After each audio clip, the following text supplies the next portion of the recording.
गायत्री जयंती के इन पुण्य पलों में युग शक्ति के प्रेरक प्रवाह से जन मन अभिसिंचित है।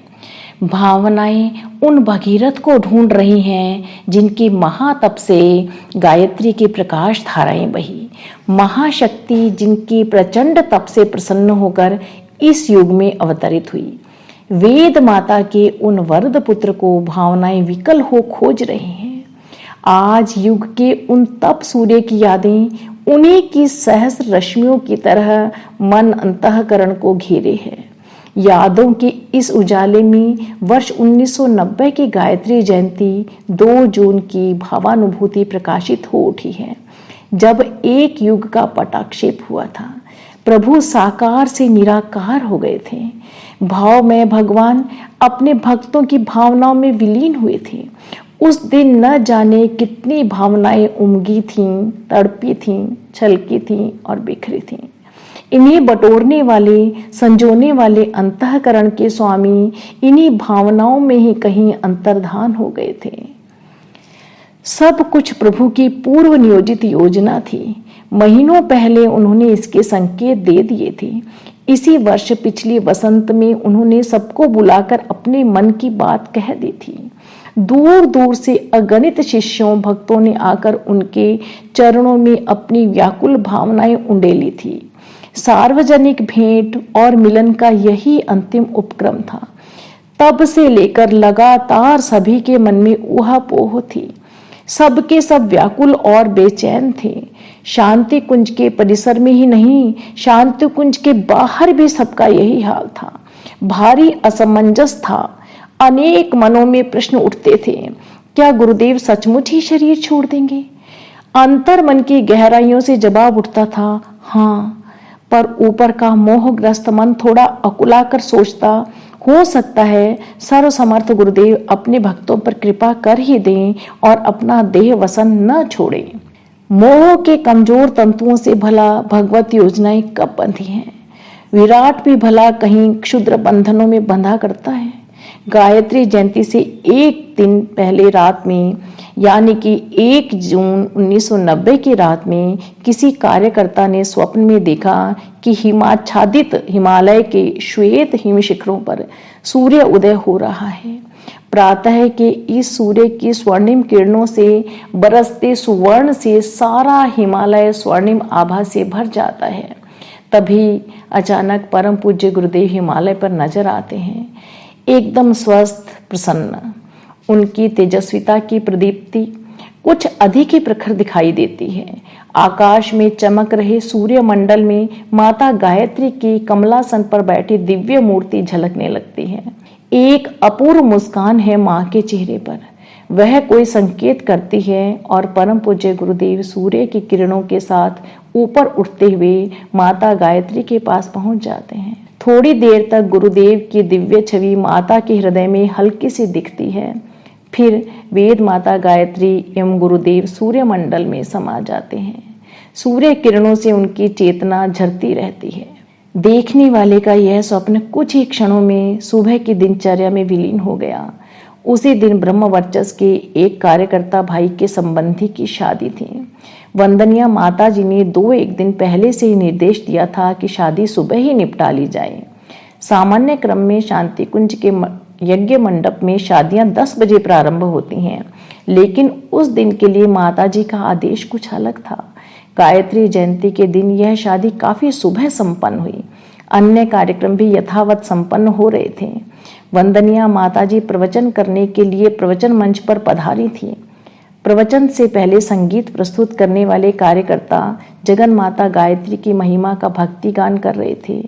माँ तेरे चरणों में हम शीश झुकाते हैं। गीत की कड़ियाँ समाप्त हुईं। माता जी के भाव मुद्रा में हल्के से परिवर्तन झलके।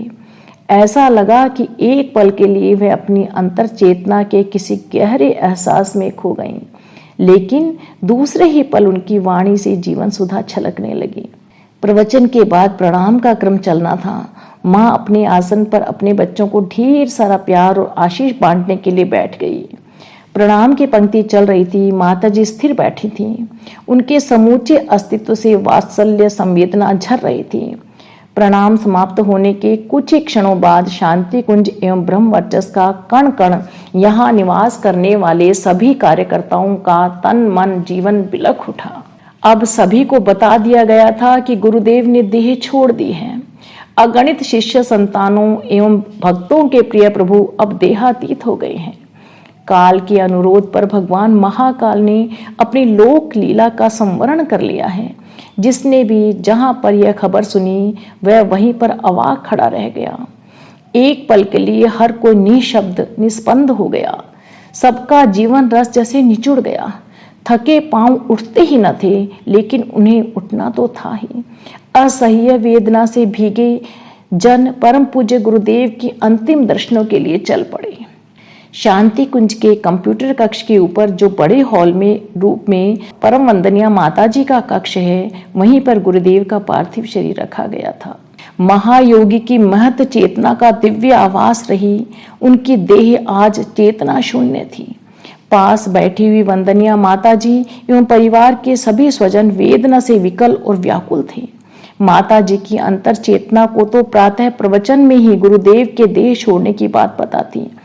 तब से लेकर अब तक वह अपने कर्तव्यों में लीन थी।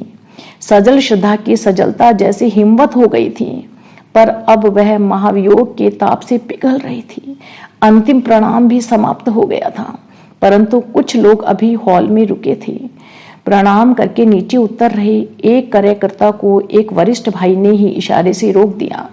परम पूज्य गुरुदेव की पार्थिव देह को उठाते समय माता जी ने उसे बुलाया एवं भीगे स्वरों में कहा, बेटा तू भी कंधा लगा ले। माँ के इन स्वरों को सुनकर उसका रोम रोम कह उठा, धन्य हो माँ, वेदना की इस विकल घड़ी में भी तुम्हें अपने सभी बच्चों की भावनाओं का ध्यान है। सजल श्रद्धा एवं प्रखर प्रज्ञा के पास जहां आज चबूतरा बना है, तब वहां खाली जगह थी। वहीं चिता के महायज्ञ की वेदिका सजाई गई। ठीक सामने स्वागत कक्ष के पास माताजी तख्त पर बिछाए आसन पर बैठी थी। पास ही परिवार के अन्य सभी सदस्य खड़े थे। आसपास कार्यकर्ताओं की भारी भीड़ थी। सभी की वाणी मौन थी, पर हृदय मुखर थे। हर आंख अश्रु का निर्झर बनी हुई थी। आसमान पर भगवान सूर्य इस दृश्य के साक्षी बने हुए थे। कण कण में बिखरी माता गायत्री की समस्त चैतन्यता उसी दिन उसी स्थल पर सघनित हो गई थी। भगवान सविता देव एवं उनकी अभिन्न शक्ति माता गायत्री की उपस्थिति में गायत्री जयंती के दिन यज्ञ पुरुष गुरुदेव अपने जीवन की अंतिम आहुति दे रहे थे। यह उनके जीवन यज्ञ की पूर्ण आहुति थी। आज वह अपने शरीर को इदम नमम कहते हुए यज्ञ वेदी में अर्पित कर चुके थे। यज्ञ ज्वालाएं धधकी, अग्निदेव अपने समूचे तेज के साथ प्रकट हुए। वातावरण में अनेक की अनेक सिसकियां एक साथ मंद रव के साथ विलीन हुई। समूचे परिवार का कण कण और भी अधिक करुणाद्र हो गया। सभी विह्वल खड़े थे। परम तपस्वी गुरुदेव का तेज अग्नि और सूर्य से मिल रहा था। सूर्य की सहस्रों रश्मियों में उनकी चेतना के स्वर झर रहे थे। कुछ ऐसा लग रहा था जैसे वे स्वयं कह रहे हों, तुम सब परेशान न हो, मैं कहीं भी गया नहीं हूँ, यहीं पर हूँ और यहीं पर रहूंगा। मैंने तो केवल पुरानी पड़ गई देह को छोड़ा है, मेरी चेतना तो यहीं पर है। वह युगों युगों तक यहीं रहकर यहाँ रहने वालों को, यहाँ आने वालों को प्रेरणा व प्रकाश देती रहेगी। मैं तो बस साकार से निराकार हुआ हूँ। पहचान सको तो मुझे शांति कुंज के क्रियाकलापों में पहचानो, ढूंढ सको तो मुझे अपने हृदय की भावनाओं में ढूंढो। वर्ष 1990 की गायत्री जयंती में साकार से निराकार हुए प्रभु के इन स्वरों की सार्थकता इस गायत्री जयंती की पुण्य वेला में प्रकट हो रही है। हम सबको उन्हें शांति कुंज रूपी उनके विराट शरीर की गतिविधियों में पाना है और स्वयं को इनके विस्तार के लिए अर्पित कर देना है।